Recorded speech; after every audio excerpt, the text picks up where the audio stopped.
దేవుని ప్రశస్తమైన నామమునకు మహిమ కలుగును గాక. ఉదయకాల సమయంలో మరొక మిషనరీ గురించి తెలుసుకొని దేవుని నామాన్ని మహింపరచుకుందాం. ఆ మిషనరీ యొక్క పేరు హెర్మాన్ గుండెట్. ఈయన బాడెన్ వుట్టెంబర్గ్ రాజధాని స్టట్గార్ట్లో ఫిబ్రవరి 4, 1814 లుడ్విగ్ గుండెట్ మరియు క్రిస్టియానా ఎమ్స్లిన్ దంపతుల 3వ సంతానంగా జన్మించాడు. అతని తండ్రి బైబిల్ సొసైటీ కార్యదర్శి మరియు 1823లో ఒక మిషనరీ పత్రికను ప్రారంభించాడు.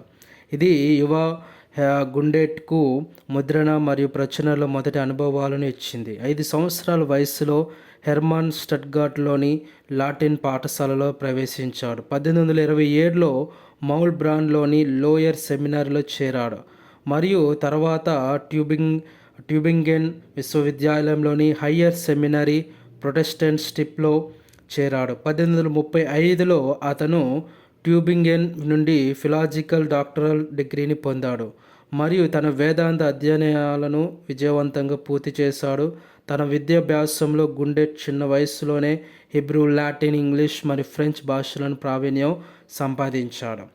భారతదేశంలోని కలకత్తాలో ప్రైవేట్ ట్యూటర్గా పనిచేసిన తర్వాత అతను ఇంగ్లాండ్లోని ఈ ఉద్యోగానికి సిద్ధమయ్యాడు. ఏప్రిల్ 1836లో అతను తన యజమాని బృందంతో బ్రిస్టల్ నుండి బయలుదేరాడు. ఓడలో ప్రయాణిస్తున్నప్పుడు అతను బెంగాలీ, హిందుస్థానీ మరియు తెలుగు నేర్చుకోవడంపై దృష్టి పెట్టాడు మరియు తన తోటి ప్రయాణికులకు ఈ భాషలను నేర్పించాడు. కలకత్తాకు బదులుగా ఆయా బృందం జూలై 1836లో చెన్నై చేరుకొని అక్కడే స్థిరపడింది. గుండెట్ వెంటనే తమిళం నేర్చుకోవడం ప్రారంభించాడు. త్వరలోనే అతను తిరునెల్వేలిలో మరియు కొంతకాలం తర్వాత చిత్తూరులో డ్యూటీ చేస్తున్నాడు. అక్కడ అతను జూలై 1838లో జూలీ డుబోయిస్ను వివాహం చేసుకున్నాడు. వివాహం తర్వాత ఇద్దరు తిరునెల్వేలికి బయలుదేరారు మరియు మార్గంలో వారిని మంగళూరులోని బాసెల్ మిషన్లో చేరమని ఆహ్వానించారు. వారు అంగీకరించారు మరియు మార్గ మధ్యలో గుండెట్ నాగర్కోయిల్లో ఒక ప్రింటర్తో తమిళ డ్రాయింగ్లను విడిచిపెట్టాడు. త్రివేంద్రంలో హెర్మాన్ గుండెట్ ట్రావెన్కోర్ పాలకుడు శ్రీ స్వాతి తిరునాల్ మహారాజుతో సమావేశమయ్యారు. బహుశా ఇక్కడే ఆయన మొదటిసారి మలయాళం విన్నారు. నవంబర్ 1838లో గుండెట్ తన భార్యతో మంగళూరు చేరుకున్నారు. అక్కడ నుండి కన్ననూర్, తెలిచ్చేరి మరియు అంజరకండి సమీపంలోని దాల్చిన చెక్క తోటలను సందర్శించారు. ఆయన తలస్సేరిలో దాదాపు 20 సంవత్సరాలు నివసించారు. ఆయన బైబిల్ను మలయాళంలోకి కూడా అనువదించారు. ఆగస్టు 1839లో గుండెట్ తాను మలయాళాన్ని తీవ్రంగా అధ్యయనం చేశానని మరియు మే నెలలో బంగ్లా వరండాలో మొదటి మలయాళ పాఠశాలను స్థాపించానని పేర్కొన్నాడు. అదే సమయంలో అతని భార్య బోర్డింగ్తో మొదటి బాలికల సంస్థను ప్రారంభించింది. తరువాత నెలల్లో గుండెట్ కదిరూర్, తలస్సరికోట, మహే మరియు ధర్మాడంలో మలయాళ పాఠశాలను కూడా ప్రారంభించారు.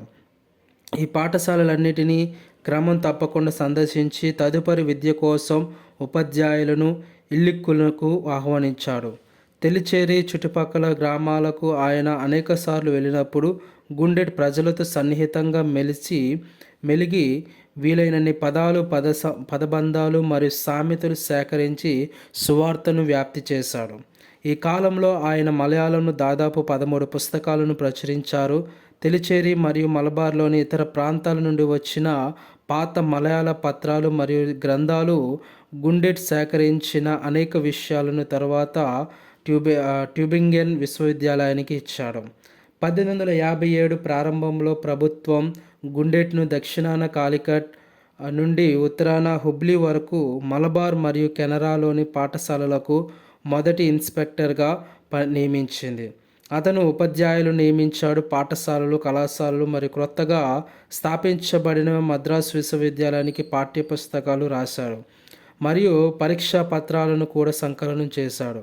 కేరళలోని గుండెట్ స్థానిక సంస్కృతిపై మరియు మలయాళ భాష అభివృద్ధిపై ఆయనకున్న లోతైన ఆసక్తికి పాఠశాల ప్రారంభకులకు మరియు విశ్వవిద్యాలయ స్థాయికి వ్యాకరణ పుస్తకాలను సంకలనం చేయడానికి గౌరవించబడ్డాడు.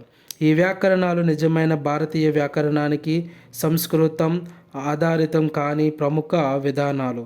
తన రచనలలో ప్రదర్శించబడిన ఉన్నత పాండిత్య ప్రతిభకు గుండెట్ నేటికి కేరళలోని భాషా నిపుణుల్లో ఎంతో గౌరవం పొందాడు.